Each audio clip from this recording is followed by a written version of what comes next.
Okay, so let me get this straight. During the biggest public health event in modern history, when governments were literally remoulding society in real time, our chief medical advisor, Professor Chris Whitty, wrong photo, was allegedly telling the government's own ethics advisors, stop putting your recommendations in writing.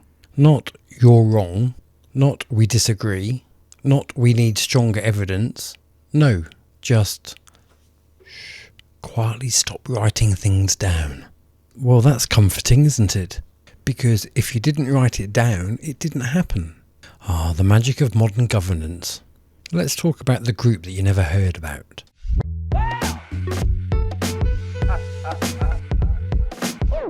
Let's meet the people you were never told about. The Moral and Ethical Advisory Group, MEAG. Their job? To make sure that the pandemic policy wasn't shaped inside a moral vacuum. They weren't anti-science, they weren't conspiracy theorists, they weren't anti-anything. They were university professors, medical ethics experts, faith leaders, policy specialists, tasked with one purpose: ethical oversight. Basically, hey, are we sure that these decisions won't cause more harm than good? Sounds reasonable, right? So what horrors, therefore, did this group, this terrifying group, unleash upon the government? They questioned whether prolonged lockdowns were harming children, whether vaccine passports violated basic human rights, whether vaccinating healthy children required deeper ethical scrutiny, whether public consent was actually informed consent. You know, the radical fringe topics of human rights and ethics. The moment everything changed. So here's the critical detail. When MEAG raised concerns about lockdowns hurting children, vaccine passports creating medical coercion, ethical risks of vaccinating healthy children, they were gradually sidelined. Meetings reduced, requests ignored, influence evaporated. Then, during the vaccine and passport debates, Chris Whitty told the group to stop putting their recommendations in writing. This wasn't anonymous gossip. This was backed up by MEAG's own co-chair, Professor Jonathan Montgomery, and two formal witness statements to the COVID inquiry. He says that Whitty explicitly warned that the documented recommendations wouldn't be helpful politically, which tells you everything. This wasn't about science versus conspiracy. This was science versus politics. Then the memo. Oh, and here's where things get juicy. A confidential memo circulated to Government Vaccine Task Force, JCVI, the official jab approval body, and MEAG. It warned that vaccinating healthy children raised serious ethical risks, noting that vaccines were evasive, irreversible, and may have long-term side effects unyet defined. A warning memo calling for urgent ethical review. Guess what happened to that memo? Suppressed. A whistleblower literally said, "We were told not to circulate it. Word came down to a committee chair. Stop this." Problem, reaction, solution, anybody? And here's where my bigger argument comes in.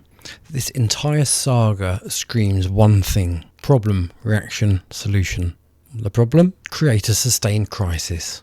Fear, lockdowns, social breakdown, kids suffering mentally, businesses collapsing, medical dependency, systematic, prolonged, the collapse of normal life. Reaction, public panic. Do something, fix it, keep us safe. Under fear, no time to debate, no space for dissent, no appetite for nuance. Anybody who slowed the train got labelled dangerous, anti-science, fringe. So the solution. The rollout solutions were already planned.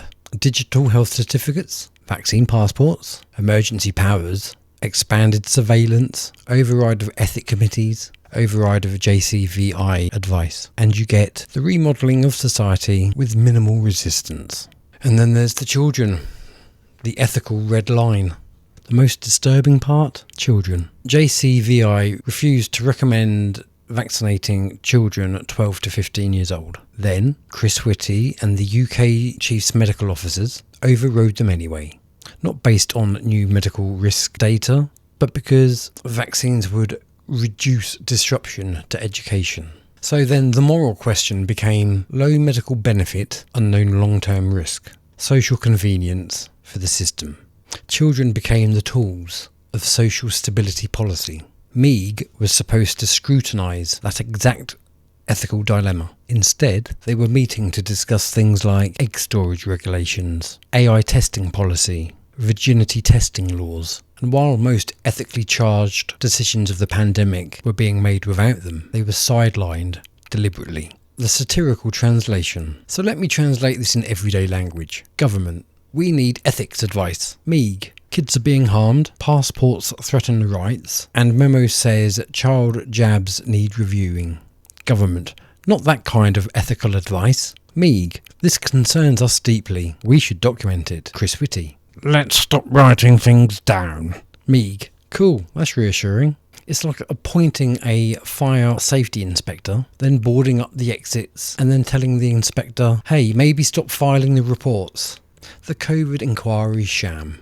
And what does the official COVID inquiry say? Oh, they didn't cover the MEAG in their report. Considered it to not be relevant enough. We'll maybe address it sometime around 2026, 2027. After billions spent, after years wasted.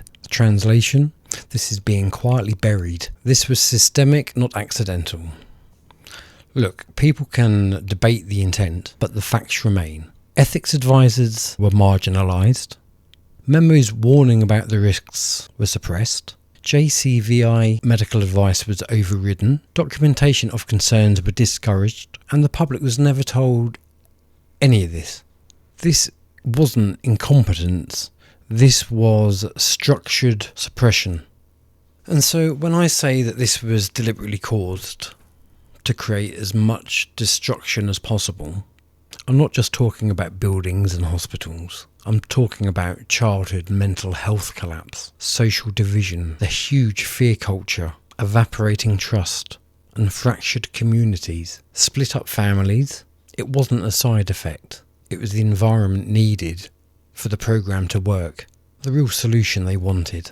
Not fixes, not healing. When did you hear them say, oh, stock up on vitamin D, get plenty of exercise? You didn't. It was psychology saying, act as though you've got it. And bear in mind, we all know thoughts create our reality. So when you're thinking those kind of things, what's going to happen? They wanted a compliance infrastructure. Once faith in institution collapses, fear governs behaviour. Fear makes societies pliable. My final thought. What scares me the most isn't what they did during COVID, it's that they now know how easy it was. How fast freedoms fell while still selling the poppy, saying we will never forget. What utter bullshit. How smoothly dissent was silenced. This platform is guilty of that massively, and I would love nothing more than for some rich YouTube creators to sue the shit out of this platform. And how ethic groups were silenced with absolutely no consequence. So next time we see another emergency, another crisis, another for your safety, remember MEAG, remember Chris Whitty telling ethics advisors not to put concerns in writing. Remember the memo that got buried, because the next solution might not come with lockdowns. It will come with laws, tech, IDs, things harder to reverse. Because the real pandemic, in my opinion, it was the suspension of ethics when power got uncomfortable. Stay awake and don't forget what they tried to quietly erase. Let me know what you think in the comments. Mind yourselves, and I will speak to you all again soon. Bye for now.